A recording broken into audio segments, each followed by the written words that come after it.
Трудно и тяжело жить в России человеку, любящему правду. Человеку, любящему ближнего, уважающему равно во всех людях достоинство и независимость бессмертной души. Человеку, терпящему одним словом не только от притеснений, которых он сам бывает жертва, но и от притеснений, падающих на соседа. Михаил Бакунин, 1851 год.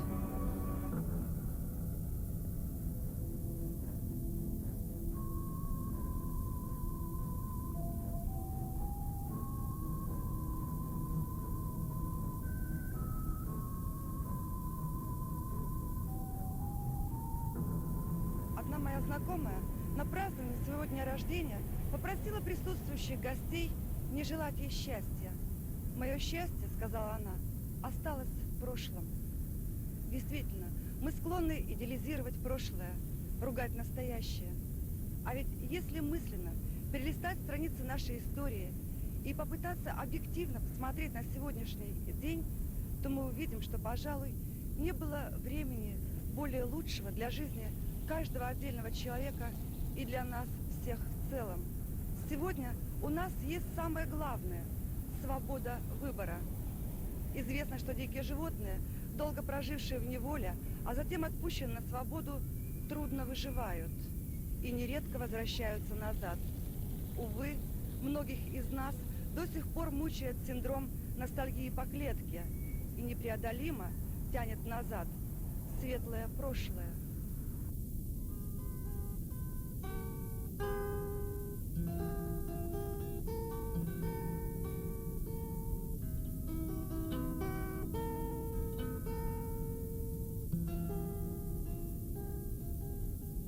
Мы с вами на старом Эжвинском кладбище в пригороде Сыктывкара. За моей спиной небольшой памятник, установленный литовцами в 90-м году. На нем надпись на 3 языках – литовском, коми и русском. Надпись очень короткая, с ссыльным. С тем же правом на этом памятнике могла быть надпись еще на одном языке – на польском. Потому что на этом кладбище в 40-е годы хоронили ссыльных спецпоселенцев, живших здесь, в районе Сыктывкара. Среди них были очень люди многих национальностей. Русские, украинцы, литовцы, коми и поляки, в том числе и поляки. Это кладбище, может быть, последняя страница польской трагедии на коми-земле. Всего таких кладбищ очень много, наверное, около сотни.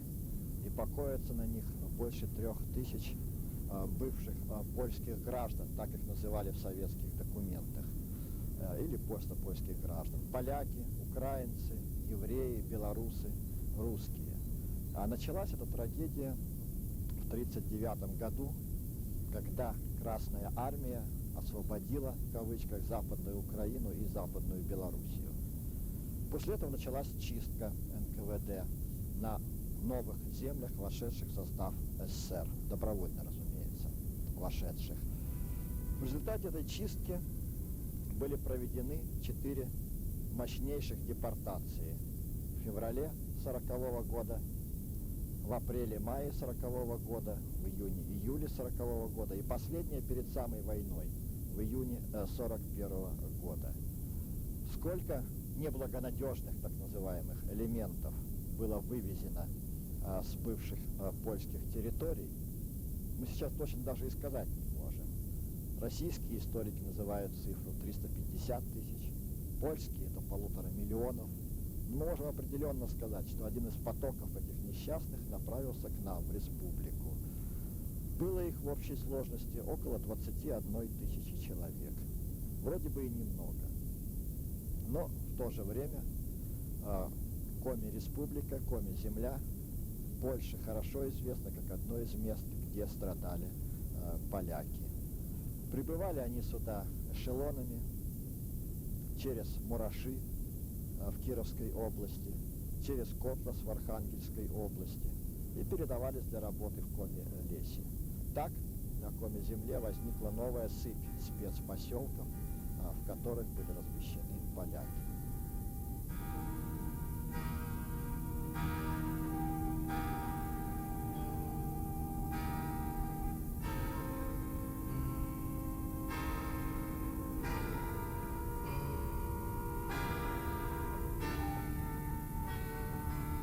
Поляков расселили более чем в 20 поселках Республики Коми. Вот мы сейчас находимся в одном из тех мест, куда их привезли. Это район Сыктывкара, который называется лесозавод. Здесь они работали на лесозаводе. В документах отмечается, что условия жизни были очень тяжелые. Власти не подготовились к приему переселенцев. Примерно приходилось по 1,5 метра жилой площади на каждого, если это можно назвать жилой площадью, потому что люди спали на нарах, под нарами, на вещах. Не было ни питьевой воды, ни тепла. Очень плохо было с питанием, с едой. Люди умирали не десятками, а сотнями. Очень много умирало детей. Вдумайтесь в такую цифру. Среди умерших поляков около 50% составляли дети. Около 50%, каждый второй. Немножко легче им стало в 1941 году, когда была объявлена амнистия, и здесь была организована польская делегатура, стала приходить помощь. То есть они вроде уже как вольными считались. Помощь стала приходить от Красного Креста, от польских благотворительных организаций в эмиграции, от польского правительства. Продукты, теплые вещи. Поляки вспоминают, что это очень им помогало. Многих это спасло от смерти. Сейчас вот некоторые польские дети, оставшиеся в Сыктывкаре, вспоминают, что это было как манна небесная, как награда неожиданная, свалившиеся эти небольшие посылки. Оля Елфимова ученица 26-й школы города Сыктывкара. Она и ее подруги ищут документы о нахождении поляков в Республике Коми. В том числе их очень интересует вопрос о том, где находилась первая делегатура польского посольства. Ведь мы вот сейчас находимся на фоне здания болгарского генерального консульства. Большинство считает, что именно это консульство было первым дипломатическим представительством в Республике Коми. А ведь это не так. В годы войны здесь была делегатура польского посольства. Вот об этом Оля и расскажет, о своих поисках. Не все сыктывкарцы знают, что в годы войны в Сыктывкаре действовала делегатура польского посольства по Коми АССР. Вопрос о местонахождении здания спорный по сей день. Существует несколько версий ответов на этот вопрос. По первой, здание находилось на перекрестке улиц Пушкина и Интернациональная. В Национальном музее мы услышали вторую, что здание располагалось на углу улиц Пушкина и Советская. В ходе подготовки к Республиканской Олимпиаде в беседе с Ниной Иосифовной Лыткиной мы узнали третью версию, что здание располагалось на перекрестке улиц Пушкина и Ленина. Документальных подтверждений ни одной из версий пока не найдено. Возможно, старожилы помнят, где находилось здание делегатуры польского посольства. Оля, а чем занималась делегатура? На польских делегатов сразу же свалилась огромная работа. Во-первых, нужно было установить, сколько поляков вообще находилось в Коми АССР. Шли запросы, родственники искали своих близких. Делегатура также занималась регистрацией военнообязанных и набором в польскую армию, помощью амнистированным. В 1944 году было принято решение вывести поляков из северных районов в более южные, в Воронежскую область, в Краснодарский край, на Украину, на ту часть, которая уже была освобождена от немцев. Было вывезено около 9 тысяч поляков, столько их осталось. Увозили из детских домов детей польских. Вот о том, как их вывозили, нам расскажет Александра Александровна Куратова, которая в годы войны была воспитательницей в Ношульском детском доме.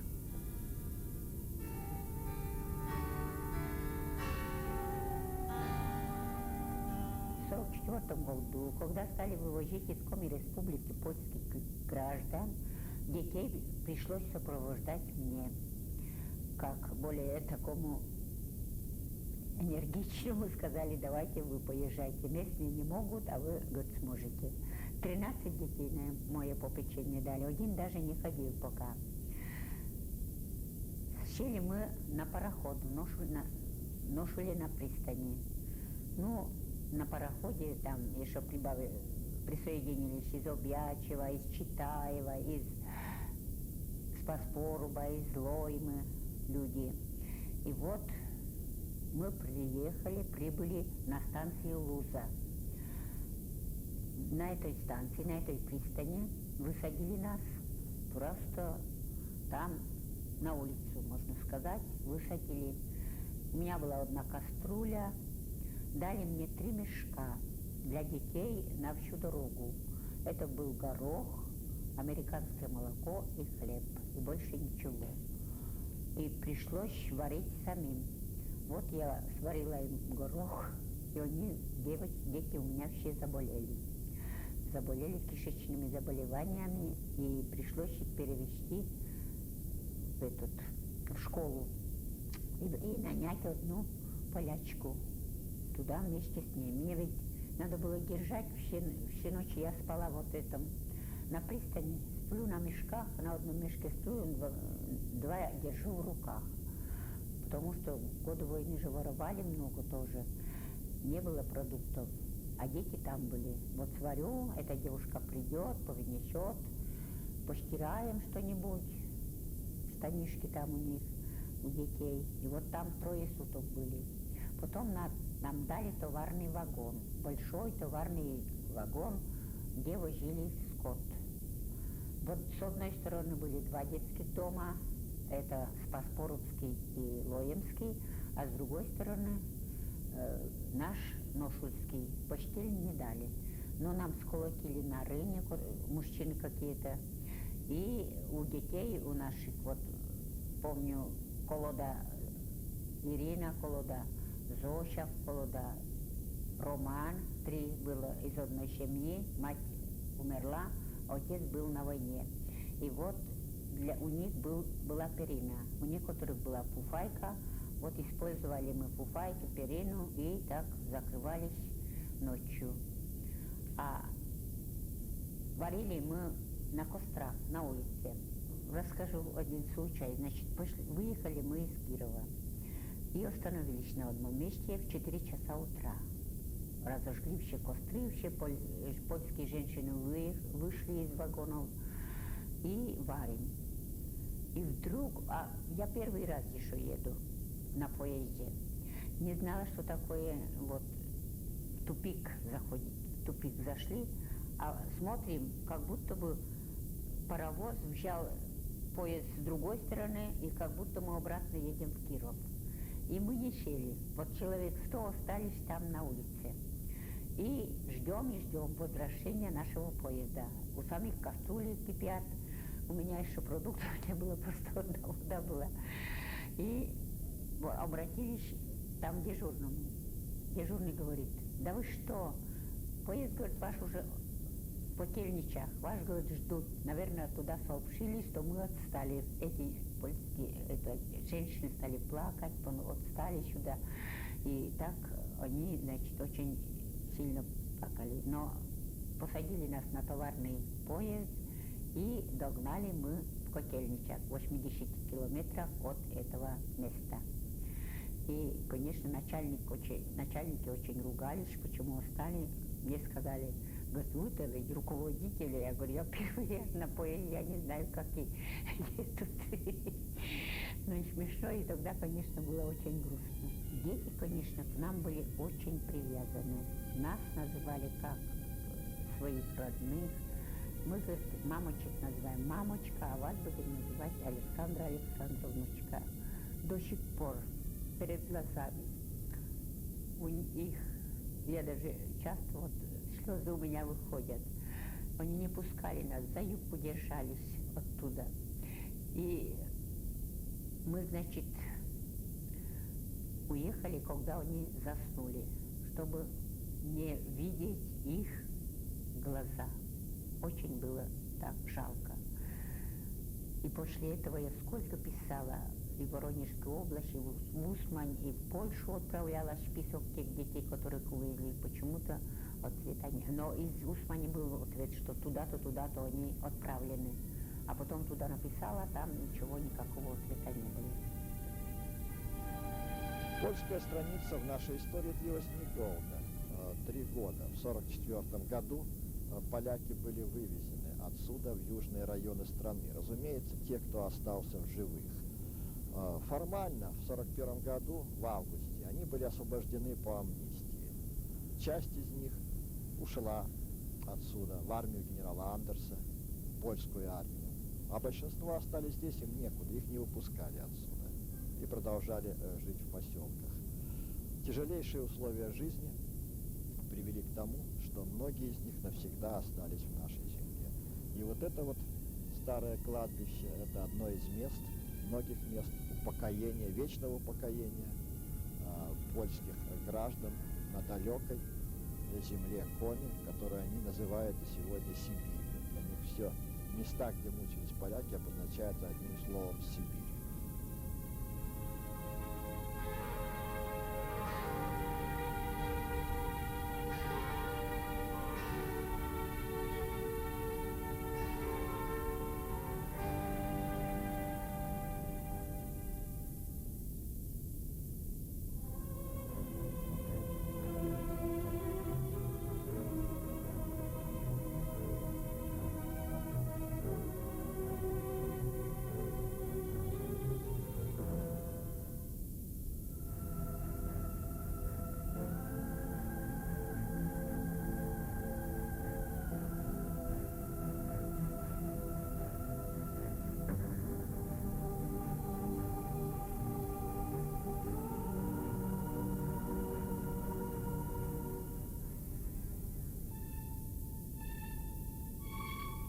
Через несколько минут поездом из Санкт-Петербурга приедет Елена Анатольевна Пименова с сыном Револьтом Револьтовичем. Они прибывают в Сыктывкар для участия в пименовских чтениях, посвященных памяти крупного ученого, известного правозащитника Револьта Ивановича Пименова. Елена Анатольевна уехала в Санкт-Петербург в конце 1993 года, а примерно год назад мне удалось побывать у нее дома в Санкт-Петербурге и договориться о том, что она примет участие в моей программе и ответит на извечный философский вопрос, что человеку надо. Правда, она предупредила меня, что, возможно, мы услышим совсем не то, что хотели бы от нее услышать. Но я думаю, тем более это интересно, услышать ответ на этот вопрос от женщины, прожившей трудную, но очень интересную жизнь.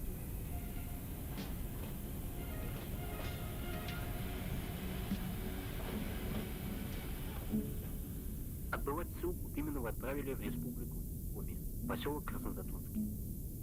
Здесь ученый-теоретик с мировым именем сначала правил пивными глазами, затем работал лектором-монтёром. Помог опять Келдыш. Благодаря его содействию Револьта взяли на работу в Коми филиал Академии наук, младшим научным сотрудником. В 1974 закончился срок ссылки, путь в столице был открыт. Но Револьт и его жена Велена решили не уезжать из Сыктывкара. Рос сын, появились условия для занятия любимым тематикой. Здесь, в доме под шпилем, встречались с правозащитниками, которые ссылали в Коми, собирали передачи для политзаключенных. Здесь Револьт продолжал свои знаменитые чтения по истории русской революции. В предисловии книги «Происхождение современной власти» Револьт Пименов писал: «Я чувствую себя обязанным выразить признательность всем тем, с кем я обсуждал затрагиваемые в книге темы. Жену свою я не благодарю. Это все равно, что благодарить самого себя». Очень верная ремарка. Велена была для Пименова не только просто женой и матерью их ребенка. Они были на равных. Касалось ли это правозащитной деятельности или написания книг. И то, что Велена поехала за Револьтом в ссылку из родного Ленинграда в далекий провинциальный Сыктывкар, вовсе не воспринималось ни ею, ни ее близкими сродни подвигу жен декабристов. Просто эта ссылка была и ее ссылкой тоже.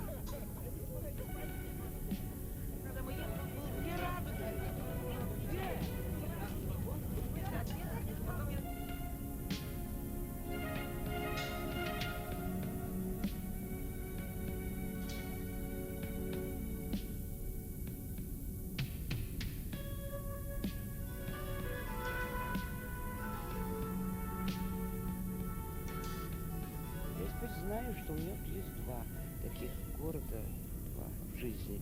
Это Петербург и Сыктывкар. Хотя попал туда я в каком-то смысле не по своей воле. То есть не по своей воле поехала с мужем в ссылку, но он-то не по своей, мы бы не поехали, никогда бы не догадались. Ну вот очень хорошо, что догадались. Так случилось. Так, случилось так. Плохо то, что случилось, но хорошо, что случилось так. Могло случиться иначе. У меня есть вот пименовские чтения, на которые меня пригласили, так пригласили и дали возможность приехать, потому что билет туда и обратно стоит, ну, скажем, Ну, дорого. 4 моих пенсии, если не платить за квартиру. А как можно не платить за квартиру? Вот. А если платить за квартиру, то мне уже трудно сосчитать. Вот. Надо вспоминать таблицу умножения. Там пенсии 7, оставшиеся мне на жизнь, и еще меньше. Вот если мы заговорили о материальной стороне, так сказать, жизни, сейчас очень многим, наверное, тяжело жить.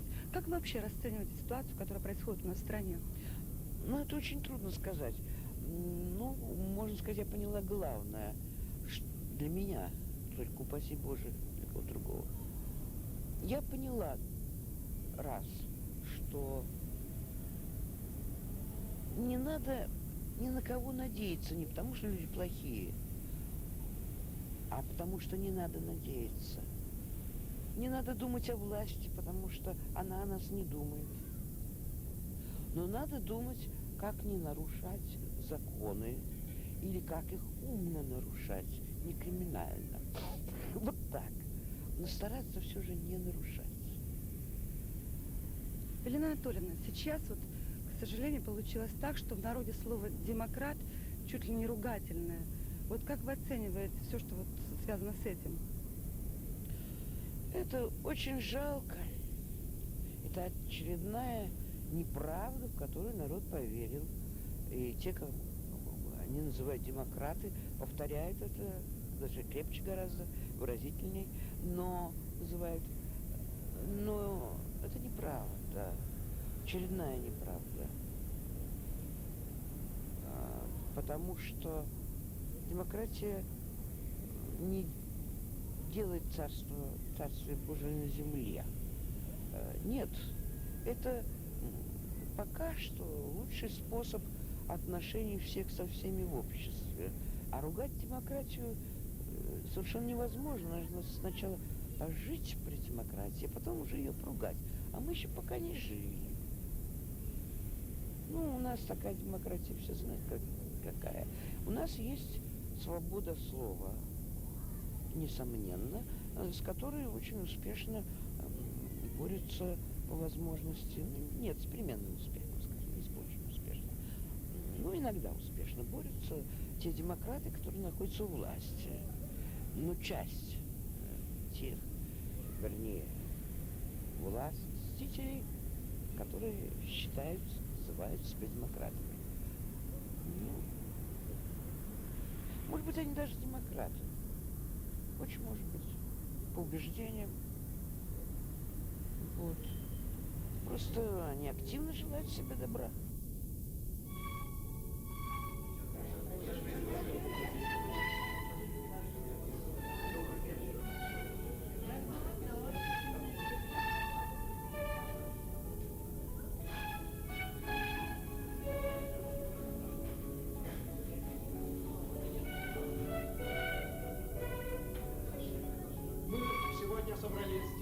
Чтобы провести очередные ежегодные чтения, приуроченные ко дню рождения видного правозащитника, диссидента, общественного деятеля и ученого Револьта Ивановича Пименова, примерно 7 лет тому назад ушедший от нас. Все вы хорошо знаете, что Револьт Иванович был душой общественного движения сопротивления тоталитаризму в нашей республике. Он организовал общество «Мемориал», которое действует до сих пор в нашем городе и в нашем крае. Он же был душой и организатором самиздатского движения в нашей республике, который тоже расширяет свою деятельность и существует до сих пор. Сегодня можно смело утверждать, что семена, брошенные Револьтом Ивановичем в почву Коми-края, дали свои плоды. И подтверждением тому является сегодняшнее наше собрание, довольно представительное. Мы организаторы этих чтений. Это Сыктывкарское общество «Мемориал», правление, члены правления, Коми-генеалогическое общество «Орфу» и редакция журнала «Общее дело». Рады приветствовать среди нас присутствующих здесь соратницу Револьта Ивановича, вдову Елену Анатольевну.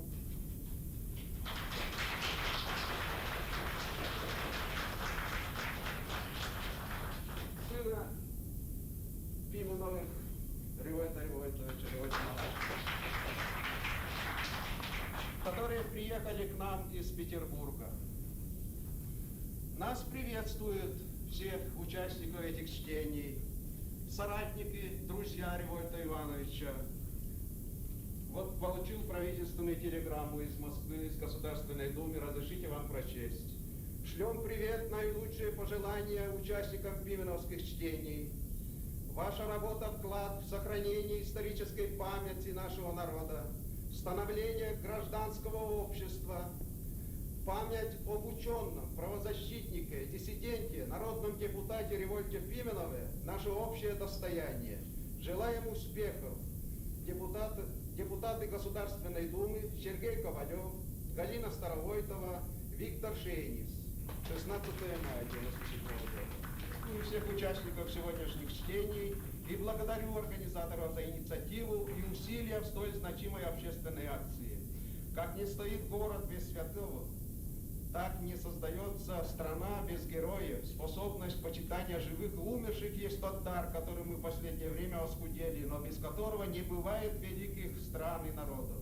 Револьт Иванович Пименов был в первом ряду среди тех, кто бестрепетно бросил вызов общечеловеческому тоталитарному коммунизму в тот период, когда многим это казалось безумной жертвой. И в подполье, и в тюрьмах, и в изгнании, и на путях государственного служения он оставался борцом за свободу и достоинство человека до последнего часа, когда в Берлине его сразила жестокая болезнь. Будучи человеком всесторонней эрудиции и талантливым ученым, он сохранил добросовестность подхода и широту понимания тех проблем, которые стояли и до сих пор стоят перед нашим обществом. И его жертвенное служение согревалось глубоким патриотическим чувством. Именно сочетание этих качеств так ценно в наших сегодняшних испытаниях, и потому нам так не хватает Револьта Ивановича. От всей души желаю, чтобы ваша встреча прошла с той пользой, которую способна порождать сама память о таких личностях с большой буквы, как Револьт Пименов. И надеюсь, что эти чтения станут традицией. Игорь Огурцов, Санкт-Петербург. Спасибо. Спасибо, что пришли на день рождения Револьта. И это мне, не описать, как приятно, что все-таки уже нет почти 7 лет, вот будет 7 лет зимой. А на день рождения все-таки приходят, так собираются. Ну, вы знаете, значит, он немножко как живой. Это мне чрезвычайно приятно. И мне бы хотелось, чтобы вот пименские чтения действительно утвердились, и чтобы на них говорили не только вот Пименов такой хороший, а об этом тоже, он хороший. Но, может быть, какие-то вот свои идеи, такое, чтобы это было что-то того, что он в юности не организовал, а просто у него была компания друзей. Они встречались и рассказывали друг другу. Тяжелые времена еще. Сталин был жив. Вот так-то. Тяжеловатые. Так они вот собирались и рассказывали друг другу по теме, готовились. Вот кому что интересно рассказать, тем, кому интересно послушать. И это называлось Вольнороссийским университетом. Так вот, мне бы хотелось, чтобы что-нибудь вроде Вольнороссийского университета из этого получилось. Ну, не обязательного. Вот хочется послушать что-то интересное, вот будут пименские чтения, там что-то такое расскажут. Понимаете?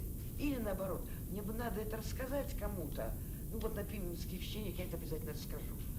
Вот если это получится, ну и да, ну лучший памятник будет Вольту. Не памятник, а даже я не знаю, как это называется, эстафета. И спасибо еще раз. Вот со вчерашнего вечера, как из вагона всех увидела, и как начала целоваться, так, значит, продолжаю. И еще надеюсь, еще увижу кого-нибудь, с кем буду целоваться. Я просто больше ничего умного сказать не могу. Говорите вы.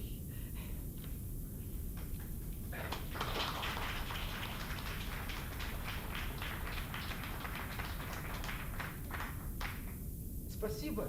Я, когда были в Санкт-Петербурге такие чтения, себя из осторожности ставил в середину или ближе к концу, вот, чтобы не быть самым первым. От первых всегда ждут немножко больше. Вот. Но, с другой стороны, есть своя логика в том, что я так выступаю близко к началу, потому что эта тема о диссидентах, о движении сопротивления, она все время присутствовала на тех днях рождения, которые были у нас в доме. Всегда второй или третий тост был за тех, кого сейчас с нами нет, за тех, кто сейчас в лагере, за тех, кто не может так в свободной обстановке праздновать и веселиться. И вот именно о движении сопротивления я попробую рассказать. Сейчас довольно мало литературы на эту тему. Есть воспоминания.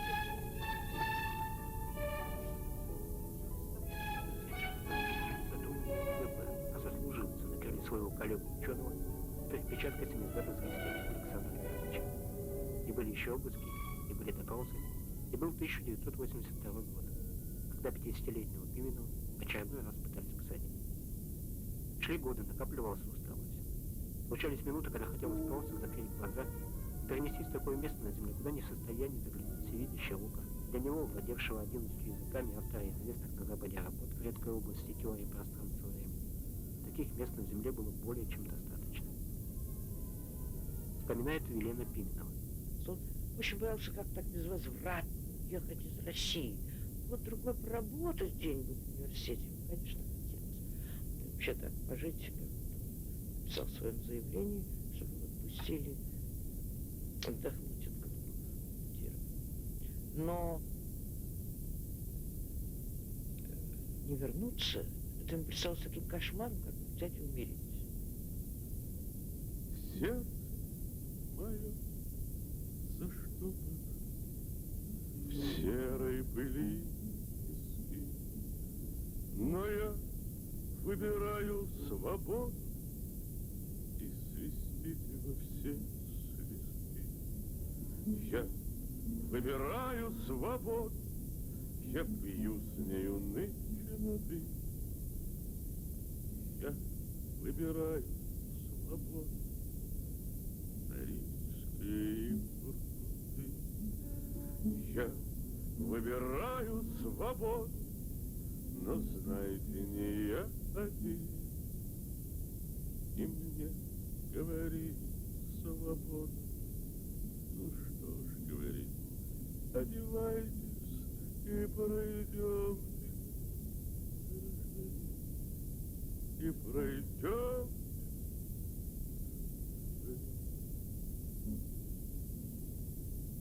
Что человеку надо? Так вот, ваш вариант ответа на этот вопрос. Не знаю. Во-первых, все. Оно каждому свое, наверное.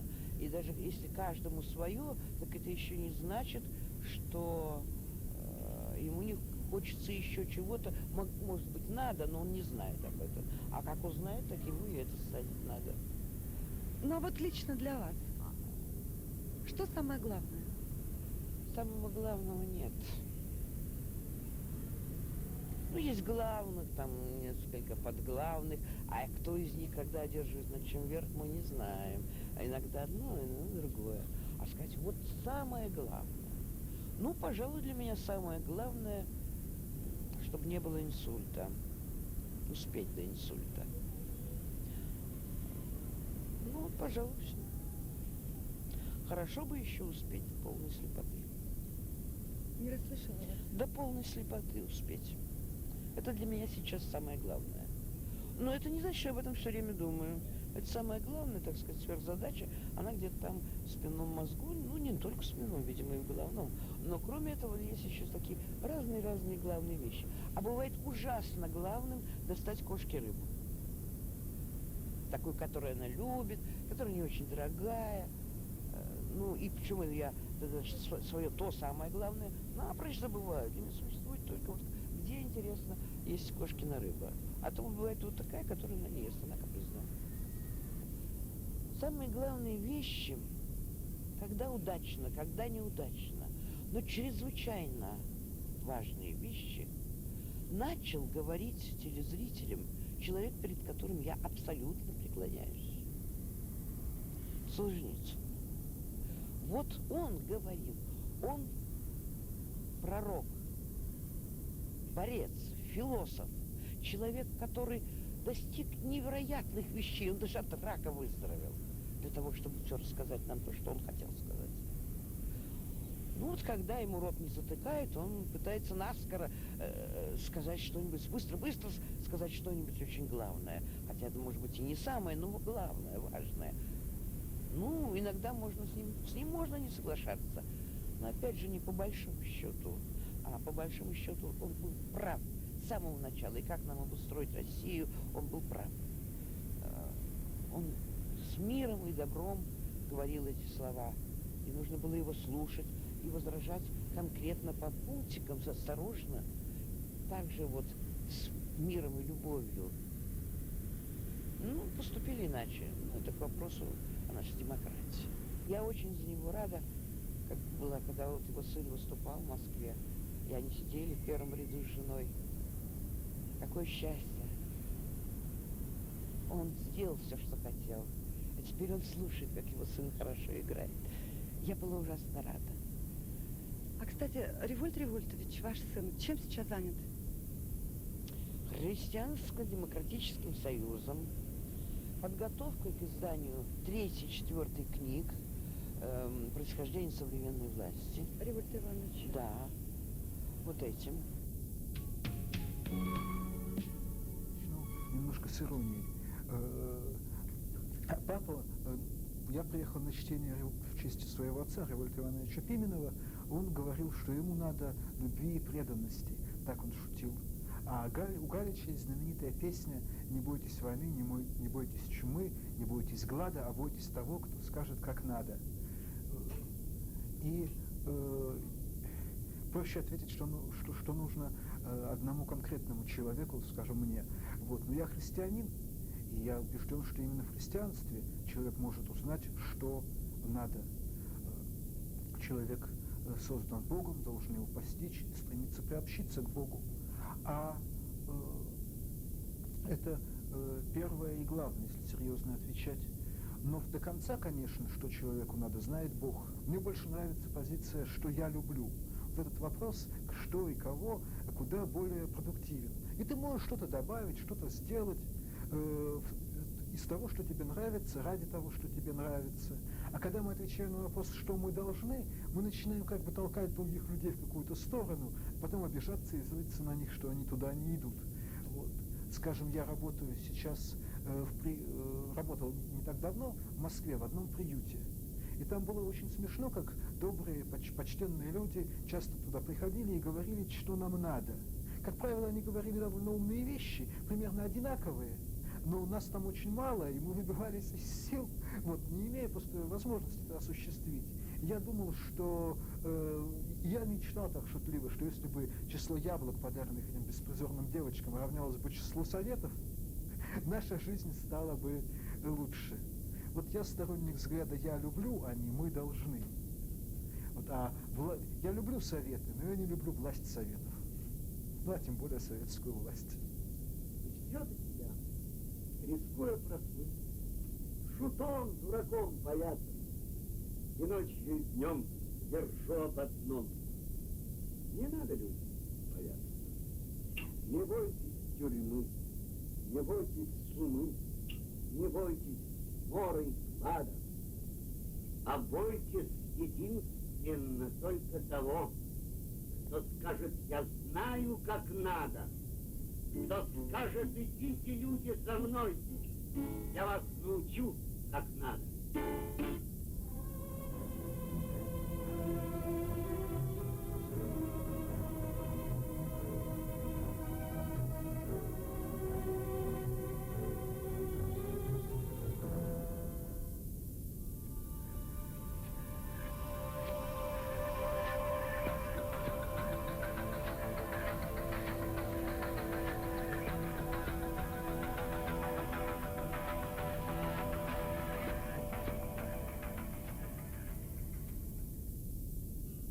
Когда хотят подчеркнуть своеобразие, оригинальность художника, творца, то в первую очередь говорят о своеобразии стиля. Но вот вам человек, признанный мастер, который, не стесняясь, говорит сам о себе: в моем творчестве нет стиля. Любопытно, что так считает не только сам художник. Долгие годы именно по этой причине Вадима Петровича Кононова, известного в республике живописца, не принимали в члены Союза художников России. Многочисленные выставкомы считали это большим минусом. Кононов же убежден, что стиль появляется тогда, когда у художника сужается широта кругозора. Любопытное суждение. Впрочем, я могу согласиться с Кононовым. Согласиться, если под стилем понимать характерное для художника композиционное решение той или иной темы. Если же уйти от теоретических споров о том, что такое стиль, и рассматривать творчество Кононова в неопределенных, часто искусственно создаваемых рамок, то, несомненно, одно: абсолютно все работы Кононова отличает особое, присущее только ему одному, цветоощущение. Для меня ход через цвет, он более оптимальный. Некоторые идут через линию, некоторые через форму. Я постарался идти только через цвет. У меня, может быть, несколько слабовато с рисунком, с формой, но это идет, так сказать, уже по цвету. Я стараюсь культивировать себя именно в этом направлении. Может быть, это покажется парадоксальным, но мне кажется, что тайна кононовского цвета сокрыта в его первом, еще юношеском увлечении кузнечным мастерством. Это только так кажется, что огонь одного, красного цвета. На самом деле в языках пламени плавится непостижимое многоцветие. Точно так же плавится цвет в живописи Кононова. Кононову в большинство случаев не нужна фабула. Он просто берет тему и импровизирует. Импровизирует цветом.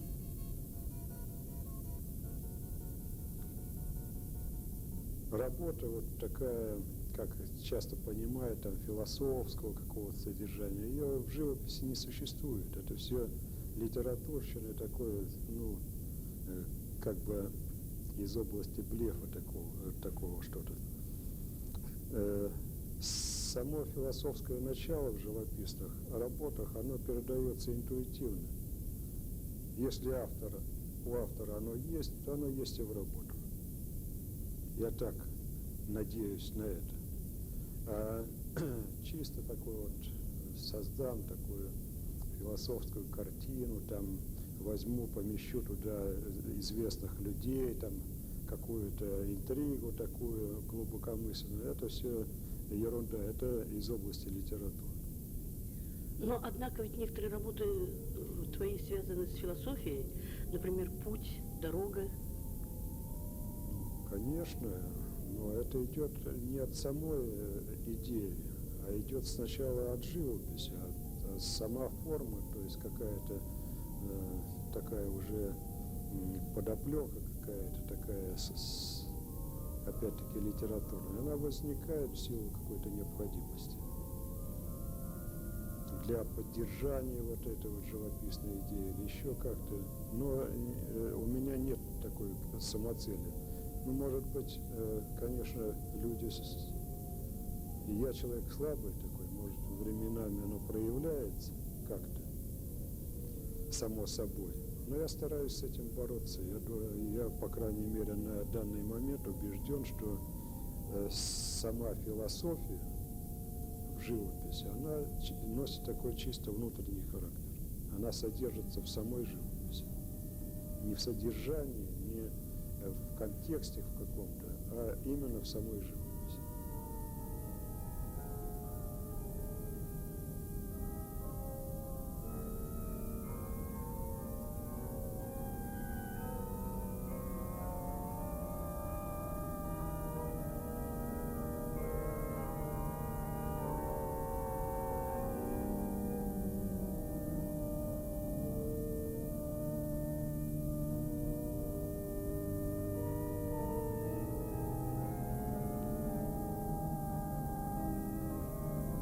Живопись, она не рассказывается, она понимается, она чувствуется.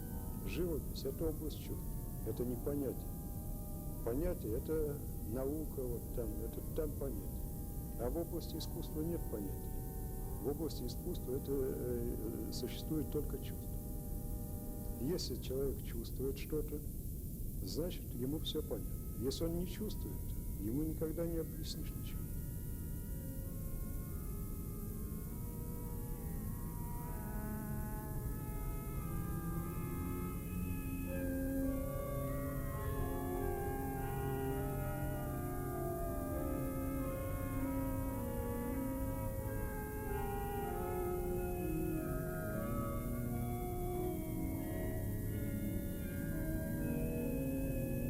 Я очень много получал по шапке, это меня стимулировало, так сказать. Но, правда, одно время я слишком много получал, это стало сильно угнетать. А начало было хорошо такое, оптимистичное. Меня грозились гнать с работы, отобрать кисти, все. Но я так продолжал работать постоянно. И, слава Богу, работаю до сих пор. Так что, ну, во всяком случае, я все время участвовал на выставках. Можно сказать, с первого года, как приехал сюда, я постоянно участвовал на выставках. Здесь, в Сыктывкаре, вообще на республиканских выставках, национальных. Участвовал в Москве, в Ленинграде. Какой твой любимый жанр? И можно ли вообще говорить о жанре в твоем творчестве? Ну, я очень люблю пейзаж. Конечно, так давно мечтал делать жанровые какие-то такие картины, но был не готов. Сейчас так вот немножко ощущаю, что есть вроде бы как какие-то наработки, которые могут позволить делать жанровые работы. Но все-таки я еще так себя ощущаю немножечко не готов. Портрет как жанр я не особенно люблю, и местами даже считаю, что это немножечко какой-то он устаревший жанр. Но во всяком случае он очень трудный и такой двухсмысленный. Стоит ли рисовать человека, не стоит. Если стоит, в каком случае окажешь ты на него какое-то влияние, а может быть даже и вред этому человеку. Это такие вопросы очень проблематичные, их трудно, так сказать, выявить и доказать, поэтому я как-то не имею тяги заниматься портретом в чистом виде. Но, однако же, есть портретные работы? Но у меня не портреты, я делаю, так сказать, ситуацию вокруг портрета как бы. Что это такое? Ну, можно рисовать, допустим, вот поставил криночку и рисуешь ее, точно передаешь все то, что ты видишь.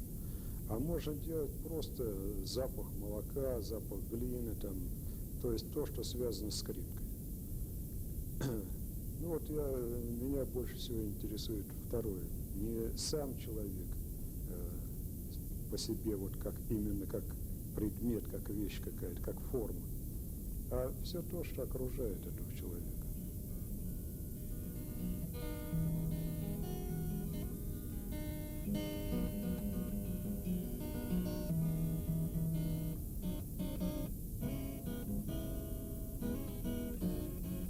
Пейзажи яркие, сочные, городские крыши, тихие дворики провинциального города, синяя лента реки или ветка цветущей яблони, увиденные из окна мастерской.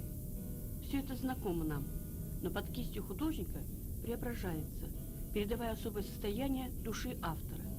Живопись на холстах Вадима Кононова плавится от богатства нюансов, гармонии цвета.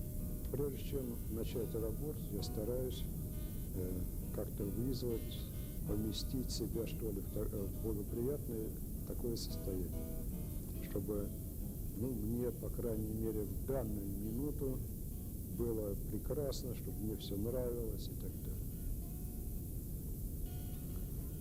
Но тут в связи с этим вопросом, может, это так трудно сказать.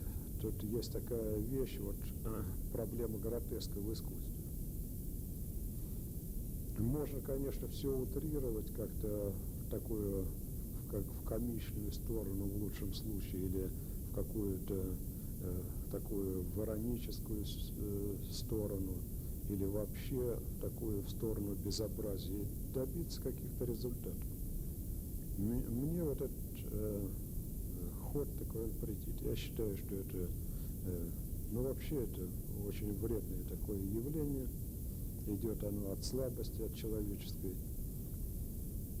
Нужно стараться, ну, по крайней мере, я себе даю такое задание, стараться везде, даже в самой плохой ситуации, стараться отыскивать что-то хорошее. Можно еще вот что добавить. Человек устроен так, что он быстрее, лучше, ярче запоминает плохое. Поэтому большинство людей такие. Если художники будут идти по этому пути, то что это будет за жизнь? Мы, художники, обязаны, я считаю, просто стараться замечать только хорошее.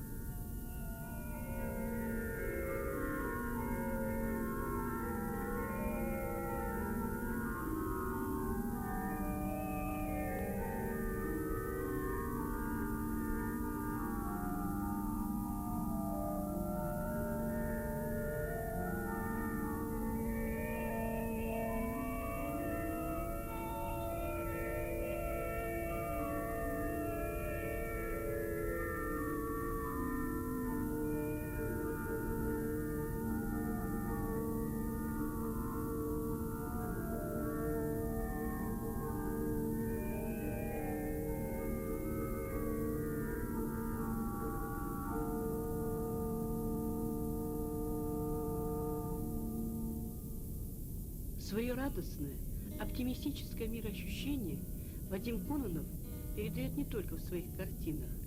Более 30 лет он преподает живопись в школе, в педагогическом училище, в училище искусств, делясь знаниями, мастерством, цветом.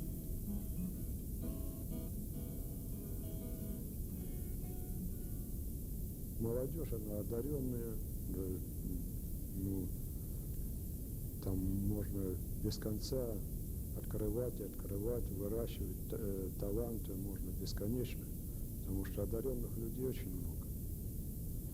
Но вот в смысле реальности всего это другой вопрос, потому что как они будут зарабатывать, для чего им это получает специальность, какие перспективы, вот чисто материальные. Это вопрос сейчас очень трудный, потому что у нас в Сыктывкаре такой город не особенно большой, а художников достаточно много. И существовать художникам становится все труднее и труднее в Сыктывкаре. Но вообще вот такое образование, я хотел подчеркнуть это, оно нужно вообще каждому человеку. Поэтому независимо от того, сколько будет художников выпущено, допустим, училищем искусств или там еще, допустим, педучилищем и другими учебными заведениями, это будет работать только на наше благосостояние. Потому что человек, получивший вот такую направленность в своем образовании, ему очень трудно стать плохим уже потом. Он все равно в любой области будет стараться проявлять себя с положительной стороны.